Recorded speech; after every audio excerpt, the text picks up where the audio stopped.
রাজ্যে দীর্ঘদিন ধরে বিভিন্ন ধরনের অপরাধমূলক ঘটনা বাড়তির দিকে যাচ্ছে, কিছুতেই তার লাগাম টানা যাচ্ছে না। তারপরে সমাজ ধ্বংস হচ্ছে, তবে এক্ষেত্রে কিছু কিছু অপরাধমূলক ঘটনা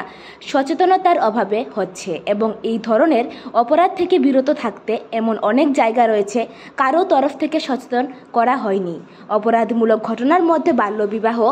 সাইবার অপরাধ এবং নেশা বিক্রি ও সেবন থেকে দূরে থাকতে কোনো কোনো এলাকায় সচেতনতার অভাব রয়েছে, যার ফলে সোমবার দুপুরে গোলাঘাটি বিধানসভার অন্তর্গত কাঞ্চনমালা এলাকার এক সাংবাদিকের উদ্যোগে এলাকার মুসলিম পাড়ার বাল্যবিবাহ, সাইবার সংক্রান্ত বিষয়ক অপরাধ এবং নেশামুক্ত সমাজ গঠনের একদিনের এক সচেতনতামূলক শিবিরের আয়োজন করা হয়। এই সচেতনতামূলক শিবিরে উপস্থিত ছিলেন রাজ্য শিশু সুরক্ষা ও আধিকারিক কমিশনের সদস্যা শর্মিলা চৌধুরী, আমতলী থানার ওসি রঞ্জিত দেবনাথ, কাঞ্চনমালা গ্রাম পঞ্চায়েতের প্রধান প্রদীপ কুমার মজুমদার, সাংবাদিক অমিত চৌধুরী, মিঠুন মিয়া, সমরজিৎ চৌধুরী, সহপাড়ার পুরুষ মহিলা থেকে শুরু করে ছোট ছোট শিশুরাও ছিলেন উপস্থিত।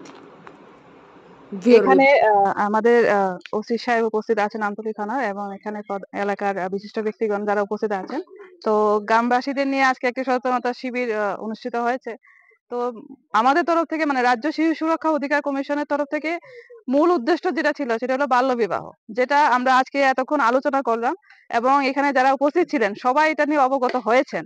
এবং ওনারা বলেছেন যে সরকার যে বা প্রশাসনিকভাবে যে আইনটা বাধা আছে যে মেয়েদের 18 বছর এবং ছেলেদের ক্ষেত্রে 21 বছর না হলে বিয়ে না দেওয়া, এবং যদি বিয়ে দেওয়া হয় তাহলে কি কি কুফল হয়, এই বিষয়টা সম্বন্ধে মানে বিস্তারিত ভাবে আলোচনা হয়েছে। এবং এখানে যারা গ্রামবাসীরা রয়েছেন এই বিষয়টা ভালো করে বুঝেছেন, এবং সবচেয়ে বড় বিষয় এখানে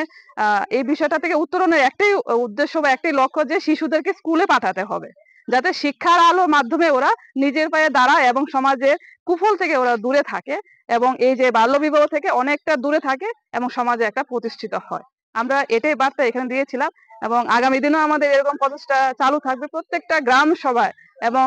জিপি লেভেলে যারা আছেন। আমরা চাইবো প্রত্যেকটা ঘরে যাতে আমাদের সমস্ত দপ্তর গিয়ে সরাসরি কথাবার্তা করে আলোচনার মাধ্যমে সমাজের একটু উন্নতি আমরা করতে পারি, বিশেষ করে রাজ্যের শিশুরা যাতে ভালো থাকে। এটা এখানে আমরা যারা আছে সবাই এটা আমরা চাইবো, এবং আগামী দিনে আমাদের এটা চেষ্টা থাকবে।